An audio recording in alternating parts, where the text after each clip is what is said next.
बिहार और मिथिलांचल की हर खबर देखने के लिए यूट्यूब चैनल सर्च करें, सब्सक्राइब करें और बेल आइकन दबाएं। बिहार मिथिला न्यूज़ में आपका स्वागत है। मैं हूं मनोज। और पंचायत चुनाव जो दूसरे चरण में संपन्न हुए हैं, उनका मतगणना आज बाजार समिति में हो रहा है। देखिए, एक तरफ पूरी तरह भीड़ लगा हुआ है, वहाँ पे जो प्रत्याशी हैं इस बार चुनाव मैदान में, उनके समर्थकों की भीड़ बाजार समिति के चौक के उस तरफ, और दूसरी तरफ देखिए पूरी तरह यहाँ सुरक्षा व्यवस्था को लेकर के तैनात हैं पुलिसकर्मी। दरभंगा एसएसपी के निर्देश के बाद जो जोन बांटा गया है, सभी तमाम पुलिसकर्मी पुलिस अधिकारियों को बाजार समिति के गेट के बाहर सुरक्षा के पुख्ता इंतजाम किए गए हैं, जिसमें देखिए यहाँ पर जो CIT टीम भी हैं और दंगा की टीम भी रखे गए हैं। उसके अलावा विश्वविद्यालय थाना, मब्बी थाना, सभी को यहाँ पर तैनात किया गया है, ताकि शांतिपूर्वक अगर कोई चुनाव जीतते हैं तो पूरी तरह विधि व्यवस्था को कायम रखते हुए वो इस रास्ते से।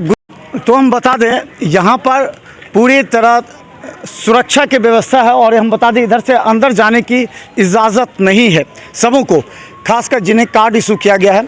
इस तरह यहाँ पर हम बता दें जो जिला शिक्षा पदाधिकारी इस पूरी तरह तैनात किया गया। क्या यहाँ पर है निर्देश?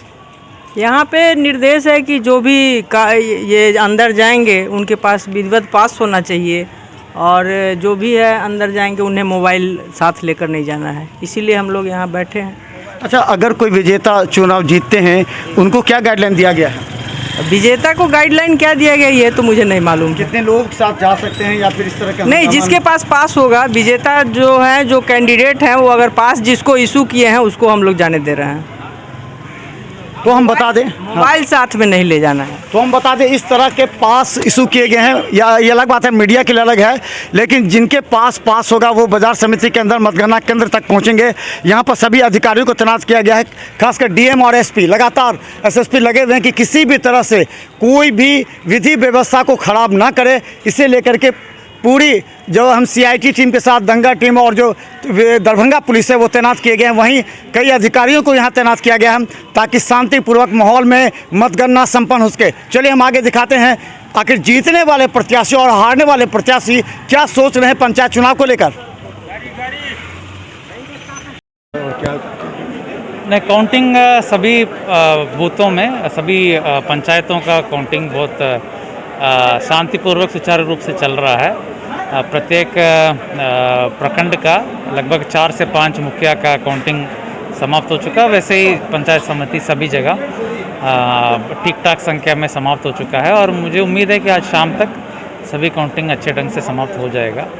और इसका घोषणा जैसे जैसे होगा हम लोग मीडिया को भी जानकारी देने के लिए जनसंपर्क पदाधिकारी को कहे हैं, ताकि जो भी जीत रहे हैं उनका मीडिया के माध्यम से भी सूचना। सर, पहले चुनाव हुआ था, इस बार के चुनाव में जो हुआ था, क्या अंतर लगा चुनाव की प्रक्रिया में? देखिए, प्रक्रिया में तो EVM का बहुत बड़ा अंतर था, और जिला स्तर पर काउंटिंग हो रहा है, ये सब अंतर है, और अच्छे ढंग से चल रहा है, व्यवस्थित ढंग से चल रहा है, कहीं कोई दिक्कत नहीं। सर, क्या सुरक्षा को लेकर के किस तरह की व्यवस्था चुनाव? यहाँ पे पंचायत चुनाव की मतगणना जारी है, और सुबह 7 बजे से ही कार्य जारी है। बहुत ही शांतिपूर्ण तरीके से चल रहा है। सभी जगह पे सुरक्षा के बंदोबस्त किए गए हैं। शहर में भी जगह जगह पुलिस को अलर्ट रखा गया है, ताकि ट्रैफिक वगैरह का जाम ना लगे, और जो कैंडिडेट यहाँ से रिजल्ट लेने के बाद जाएँ तो आपसी तनाव ना हो, इसके लिए भी सभी थाना को निर्देश दिया गया है। और खासकर जो विजेता हैं उन लोगों को क्या इंस्ट्रक्शन दिया गया ताकि विधि व्यवस्था मेंटेन हो सके? यहाँ पे जुलूस निकालने के लिए हम लोगों ने मना किया है। इसके अलावा सभी थाना को भी विशेष अलर्ट पर रखा गया है कि कहीं गाँव में तनाव ना हो। साथ और लगातार इस बात को लेकर के कार्य कर रहे थे। हम बता दें, पूरी तरह शांतिपूर्ण और विधि व्यवस्था को कायम करने के लिए यहाँ सभी अधिकारी यहाँ मौजूद हैं।